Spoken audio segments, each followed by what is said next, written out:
we welcome the fact that the European Council will consider climate and energy policies alongside economic recovery. It is nonsensical to consider them separately. A healthy economy needs low-cost energy. Europe doesn't have it. Since 2005, energy prices in Europe have risen by 38%. In the USA, they've fallen by 4%, creating tough decisions for households, but also for companies, and stalling economic growth. So climate and energy policy must be for the long term, not short-term reactions, but we need long-term thinking. And we need to work with industry, not confront them. Now, if we're to achieve a workable policy, it is time to put aside this ideological debate between whether or not you agree with one group of climate scientists or another group of climate scientists. Surely it's the time to find common ground. Surely it's time that we find those areas where we agree. Surely this is the sort of chamber where different groups can come together. Surely we can agree less pollution. Surely we can agree on less waste in landfill. Surely we can agree on less dependence on unpleasant regimes, whether it be in Russia or in the Middle East. But we can also agree on more. We can agree on more renewable energy. We can agree on more energy efficiency and more conservation. And we can agree on more energy security. So let us put aside those differences and work together. But we have to take a step back and ask the fundamental question. In a modern digital economy with high-speed rail and electric cars, what will provide that energy? Wind? Yes. Solar? Of course. Wave energy? Yes.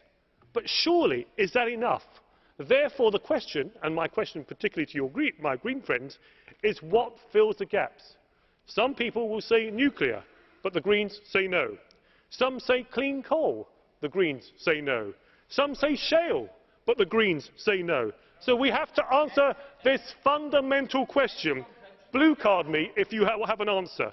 But if not, we will have an energy policy that might emit less CO2, but we will also have power cuts. We will have companies moving production outside the EU, and we will have even higher levels of unemployment. So surely here, the key is pragmatism, not setting climate targets to meet an unreachable target that drives industry outside the EU. Let's not forget, the EU by 2030 will only make up 4.5% of global emissions. We cannot have a little European mentality. We have to work with the rest of the world. And the solution won't necessarily be from a multinational. It might well be found in someone's garage by the Bill Gates or the Steve Jobs of the energy world. That's why we need to be pro-market, not necessarily pro-big business. Let's cut the red tape and arbitrary targets that crush these start-up companies at the start, and otherwise we will never solve this challenge.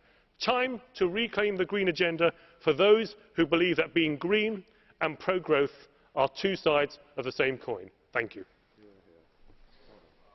Mr.